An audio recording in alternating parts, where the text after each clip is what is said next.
Legal, eu sou Rodrigo Terra, não vou ficar olhando pra câmera porque eu tô dirigindo. Por favor. Por favor, Né, pra gente não ter acidentes. a gente faz esse papel por você. Apesar do carro ser autônomo, eu deveria fazer isso, mas ele não é autônomo, ele é 100% do semi-autônomo. tempo, não.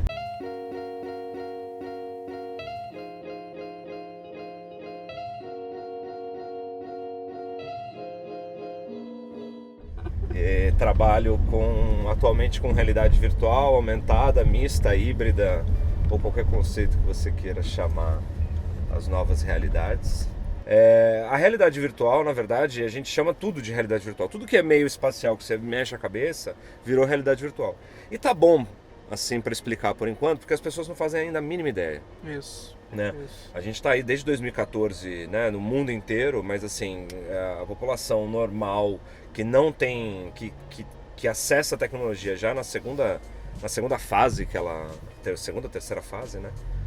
Não faz a mínima ideia do que a gente está falando. Então chama tudo de realidade virtual, tá tudo certo. Mas a partir do momento que você já tem contato, é legal fazer uma distinção, né?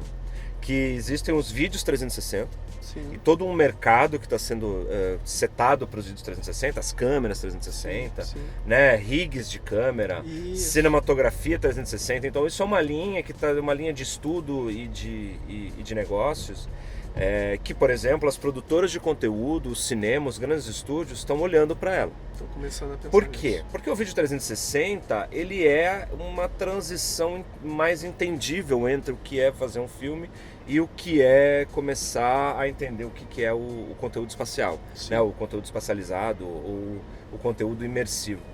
Eu tento balizar e equalizar sempre o termo imersivo na hora de falar, porque imersão existe desde o teatro grego, de 2000 a.C. Sim. A partir do momento que você tem uma história sendo contada na sua frente, em cima de um palco, né? O palco não é à toa que é um palco e ele é mais elevado, né? Se fosse o palco italiano ou enfim.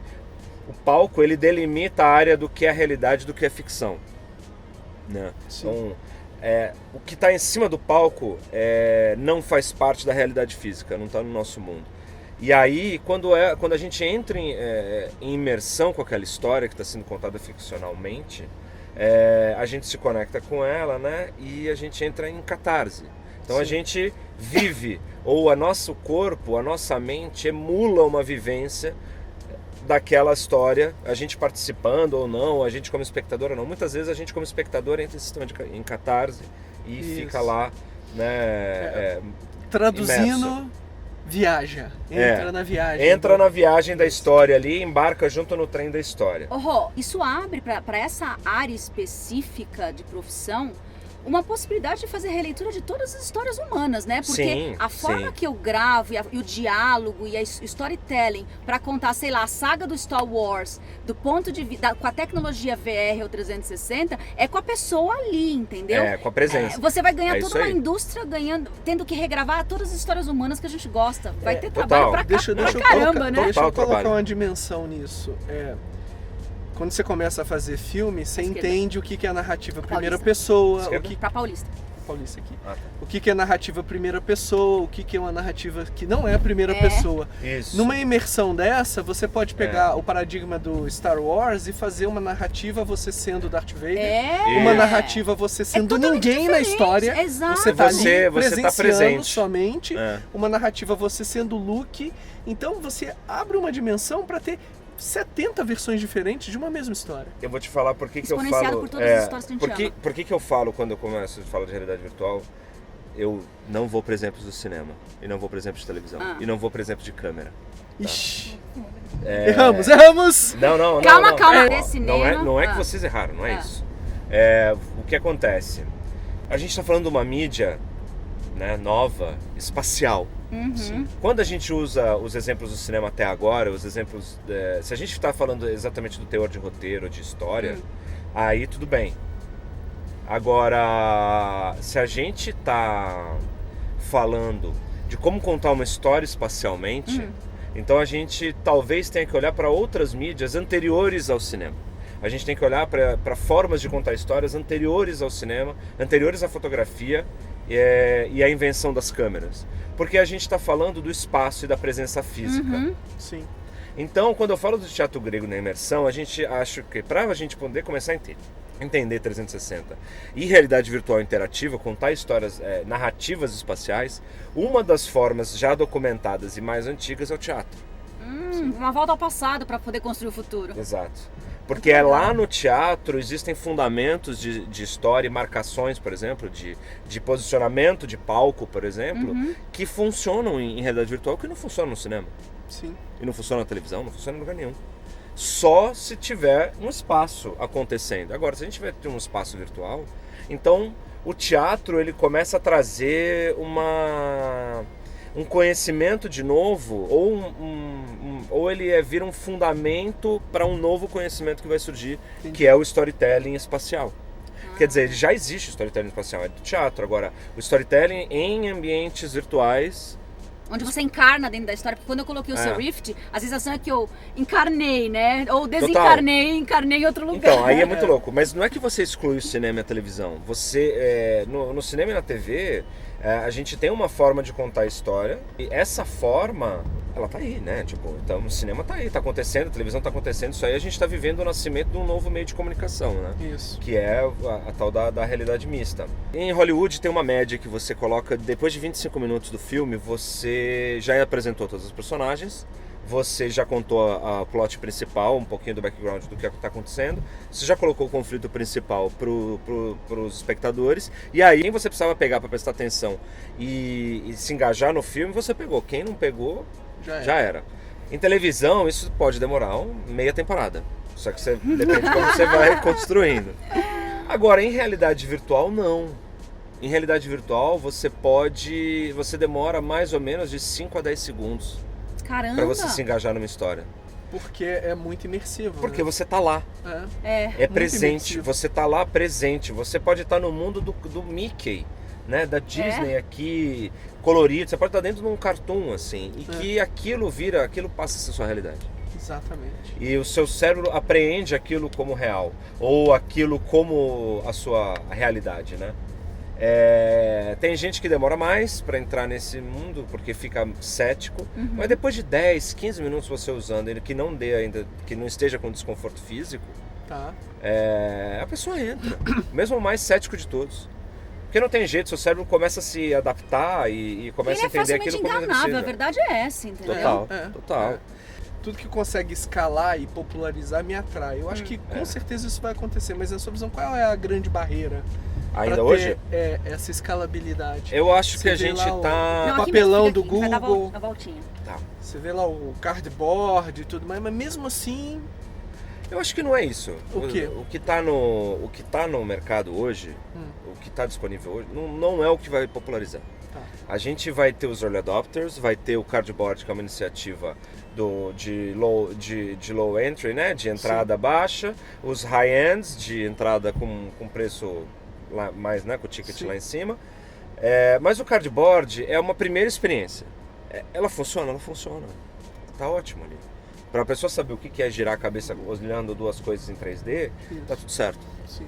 Ela não é... Ela de longe é a melhor experiência. Não, a experiência é bem ruim. É muito ruim. Mas para uma pessoa que não teve contato com nada, não faz ideia do que a gente está falando, é a primeira contato ali que o cara pode ter. Então pode funcionar, mas eu acho... quando ele passa a detecta moto. Passou a moto.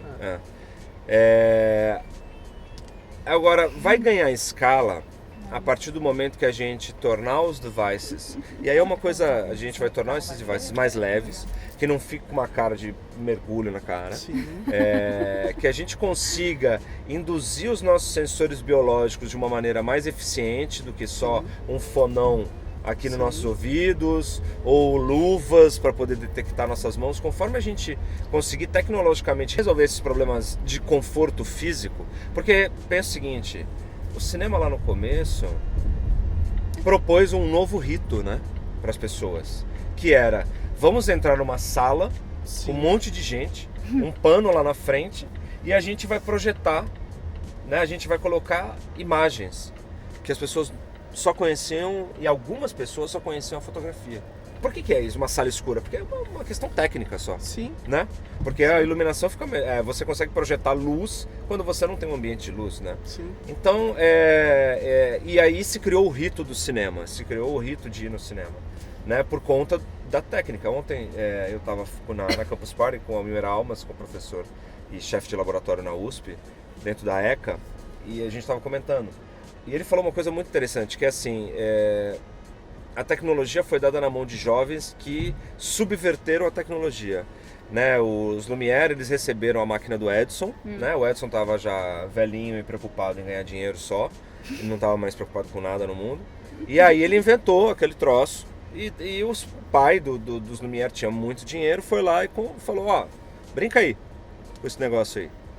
O que eles fizeram com aquilo? Aquela máquina era uma máquina de captar a imagem, era uma máquina fotográfica mais avançada, né? O que eles fizeram? Eles desfizeram a desconstrução daquilo e fizeram aquela máquina projetar imagens, não receber.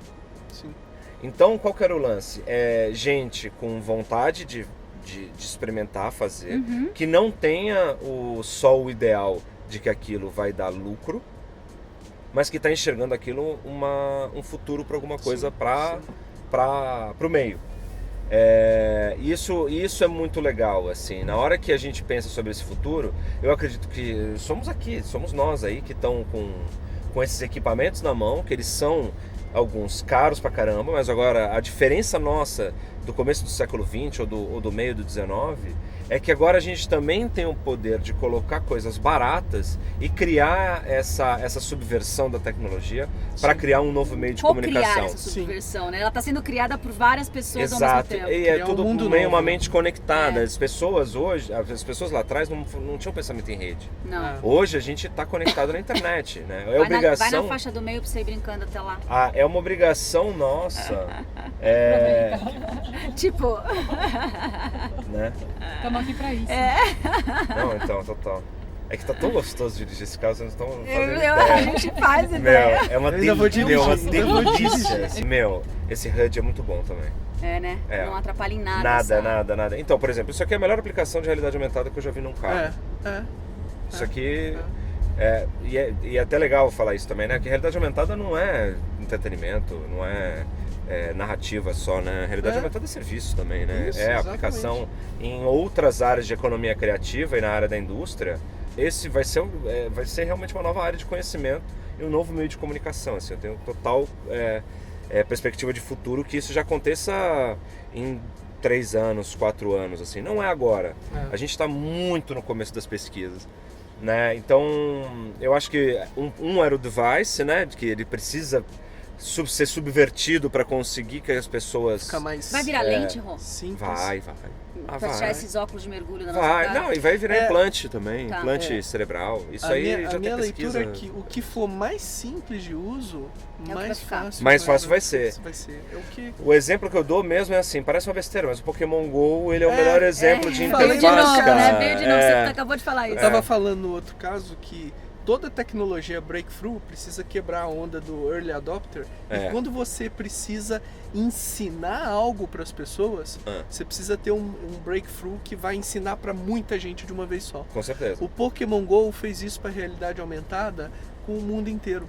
Muita gente não tinha noção, por exemplo, podia pegar uma app da Amazon, abrir num mercado e sair vendo o preço de tudo na Amazon usando realidade aumentada, que ele reconhece todas as embalagens. Mas com o Pokémon GO essas coisas começaram a falar, putz, eu posso usar esse tipo de coisa. Foi usado inteligentemente na hora que você trata o conteúdo como interface. Né? Toda comunicação precisa de uma interface, né?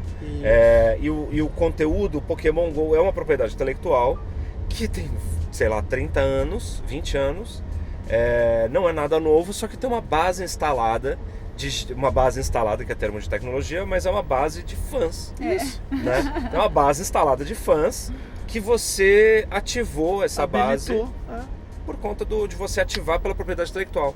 E aí você coloca uma tecnologia que, vamos combinar, é uma besteira a realidade virtual do Pokémon, é uma besteira. Você abre a câmera, é besteira porque faz 10 anos que isso é pesquisado já, entendeu? Não é nada de novo, entendeu? Né? Só que aplicado dentro do Pokémon, usando a propriedade da Nintendo. A Nintendo não fazia nada fora do ecossistema dela, né? E aí... Parou. Opa. O legal são esses alertas sonoros também. E não incomodam, né? Não. Tipo, pé. Né? Choque no banco. E vem do lado onde o problema tá? Se você percebeu, eu percebi. Não, isso é... Animal, né? Coisas de sueco. Então o Pokémon Go ele fez esse serviço, apesar de como exploração de linguagem, eu achei que ficou ainda um pouco pobre. E a questão dos games de geolocalização, ele também não explorou as barreiras de verdade dos games de geolocalização, sim. Que é uma vertente que já também não é nova, mas que poderia explorar. Só que não é nova, a realidade virtual já tem há 10 anos, game de geolocalização todo mundo já fez aí há 6 anos, só que ninguém envelopou numa interface amigável. Simples, amigável, que já tinha uma base que ia adotar aquilo. Mas eu posso então, colocar essa uma foi variável a grande sacada. no meio? Eu acho que eu acho que tinha a sacada do Simples que ninguém tinha tido até então. Mas tem o lance do device. A primeiro momento que está massificado, um device consegue rodar daquele jeito, né? Eu não tinha. Há 3 anos atrás, meu celular era aquele 3G da Apple que ele mal ligava e ficava com uma câmera ligada. Mas ele já era um smartphone. Ele já tinha acelerômetro, já tinha GPS, exato. Já tinha toda a sensorização necessária para fazer a tecnologia funcionar.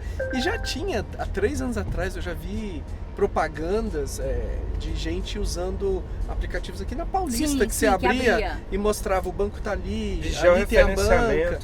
Isso aí já tem há muito tempo. Mas não gerou uma adoção. Não, porque é isso, não é amigável, não tinha uma interface conhecida e uma base instalada capaz de adotar isso massivamente numa curva muito menor de adoção ao invés de uma coisa de longo prazo, de long tail, porque...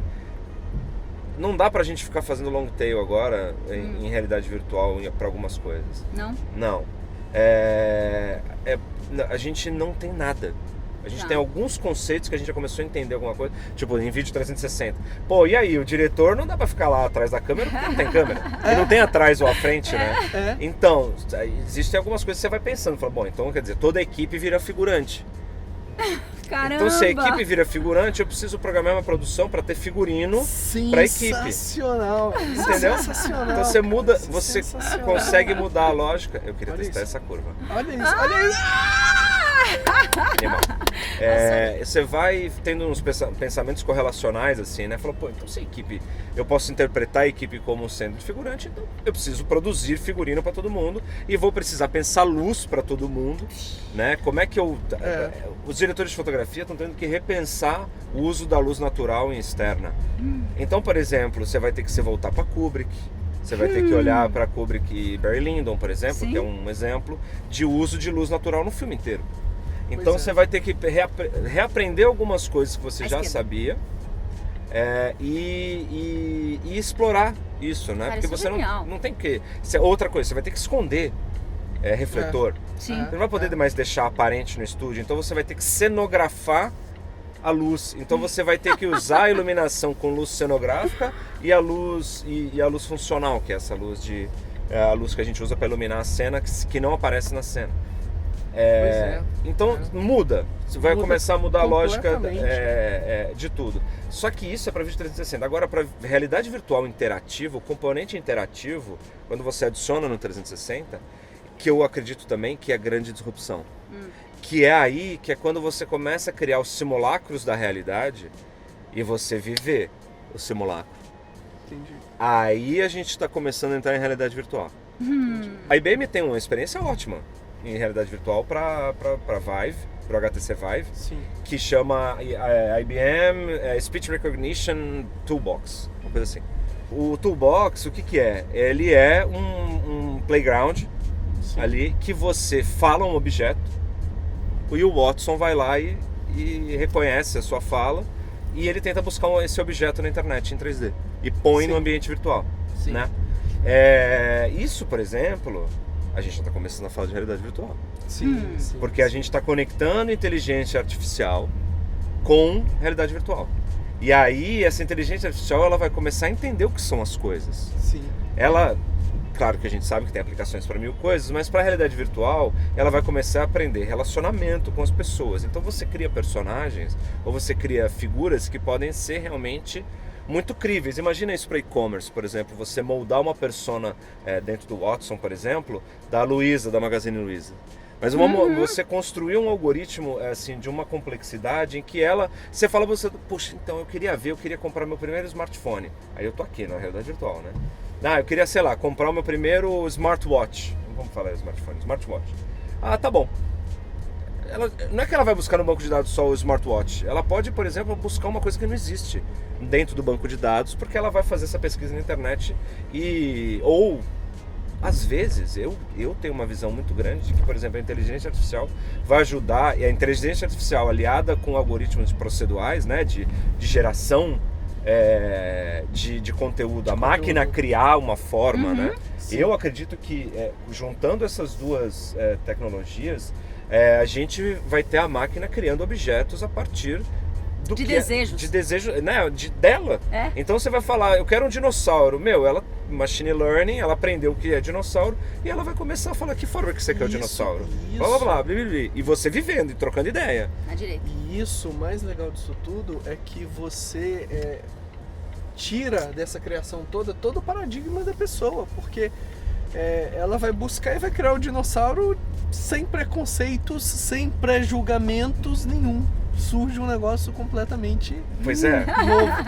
E aí, imagina, isso para uma criança, imagina usar isso para educação, né? Imagina usar isso para e-commerce, por exemplo, na hora que você vai tentar vender alguma coisa que a pessoa desconhece, aprender as maneiras de apreensão dessa pessoa no diálogo, né? Propondo coisas, juntando essas tecnologias todas, a gente vai ter a realidade virtual e a realidade aumentada realmente moldando a nossa forma de se relacionar com o mundo de novo.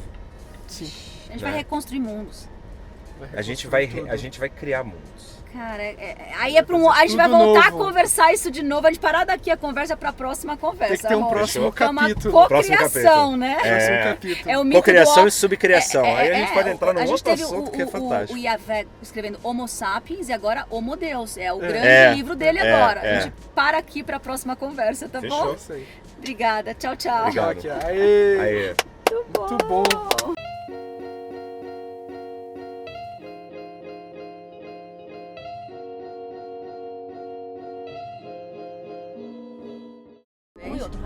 Aí, detectou. solta a mão, solta a mão. Solta o pé. Sem as mãos! Olha lá. E aí a frenagem, Você vai ter que ter coragem. Confia no carro, segurança. Confia no carro. Tenha fé. Tô confiando no carro. Enquanto os dois carrinhos estiverem emparelhados, tudo bem. Se ele ficar amarelo e falou cancelado... Aplique a direção. Então vai lá e põe a mão na direção. Sem frear. Caraca, não freei. Deixa ele ir. Tira a mão, amigo, você não precisa dirigir. Caraca, mas assim... É difícil, né, o behaviorismo. Não, o behavior é foda. Aí ele perde e é o nessas costume faixas, também, né? Nessas faixas aqui. Perdeu, aí você vai ativar de novo.